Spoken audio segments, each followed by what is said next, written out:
science. Is the statement we are gods being prideful and arrogant?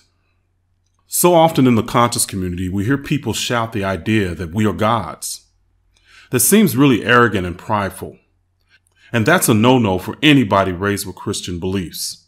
That's enough to get you sent to hell with gasoline draws on. But the truth is, it is ancient African philosophy and upon analysis, very logical. I'm going to teach you the science behind the idea so that you understand it to the depth of your soul and not just words that you mouth with no knowledge. Say it to yourself. I am God, goddess. Does it make you feel kind of queasy to make that statement? Be honest. If it is, it's because the Christian conditioning and their idea of God is ingrained in you. You are mentally still Christian. The Christian view of God is truly one based in ignorance of the African science that the idea originated from. Why is it even important to understand the difference? Because the Christian view of God keeps believers around the world in mental bondage and poverty. Case in point, over 400 million believers of the African diaspora worldwide live in poverty. 400 million! Is this just coincidence? No, it's one of the underlying symptoms of not understanding that they are gods and having confidence in their self and their abilities to create. The major difference between the Christian religion and the Kemetic spiritual system is the idea of having a relationship to God rather than recognizing your own divinity. If you have a relationship to God like Christianity teaches, then saying I am a god or goddess is prideful because you are saying you are equal to the superhuman-like being that you worship. Christianity teaches pride as one of the 7 deadly sins. Now, it's not even biblical. They just inserted the doctrine for what amounts to mind control.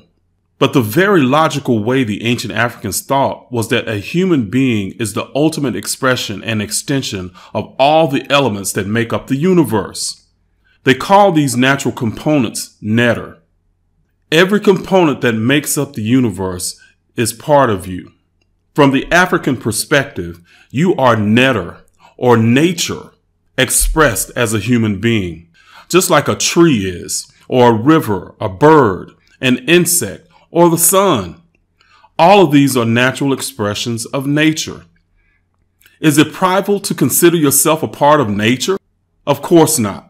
The African proverb, know thyself and you will know the netters, is profound. From that perspective, it's not being prideful. It's an understanding of your place in the universe and how you fit in it. Most indigenous cultures have the same belief about where nature fits with God. It's why they were so respectful of nature. When you know how to access the netters within, you become a powerful aspect of creation and a creator of your own life. You will have the ability to become superhuman. You are netter. Every aspect of nature is in you. Our modern idea of God is a misapplication of the African scientific understanding of the workings of the universe.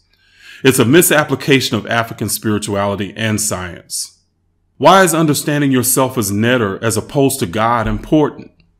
Because you then have a foundation of building confidence in who you are rather than trying to placate that big, angry, jealous psychotic in the sky, hoping you can gain favor from him. Yes, I said psychotic. I know that sounds disrespectful, but the truth is when you describe all the ideas that people have of this human-like God, angry, jealous, vengeful, merciful, loving, etc., he sounds psychotic. As Christians, we were taught to accept ideas of being broken, unworthy, nothing compared to God, and in need of a savior because of our sinful condition. But in reality, you don't have to compare yourself to God because you are God expressed as human form. Let me express this in an analogy, the logical way ancient Africans viewed themselves in relation to God. This thought process enabled them to build pyramids that cannot be equaled in modern times, so there has to be something to it. In the ancient African way of thinking, God is an ocean. You are a drop in that ocean. The only difference between the drop and the ocean is the magnitude. Just like the drop in the ocean, the only difference between you and God is the magnitude, not the substance. That's the ancient African way of thinking. It's a logical progression. That makes sense, doesn't it?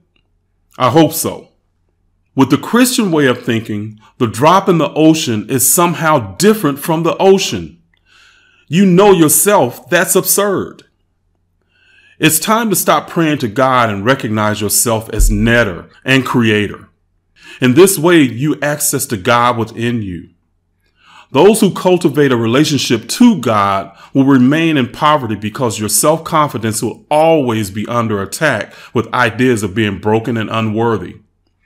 You will have that Christian conflict going on in your mind. You are netter human form. It's not prideful to recognize this. It's prudent in today's world. That's the ancient African spiritual science way. In my new e-course, I go deeper and give you the science of prayer and what it is and how you pray as netter rather than to God in hopes he will swoop down and save you. It's time for us to become a spiritual scientist in order to change ourselves and then change the world. You can't do that living in ignorance, believing superstitiously with a Christian mentality. The spiritual science truth is more powerful than the lie. Know thyself and you will know netter. Not God, netter.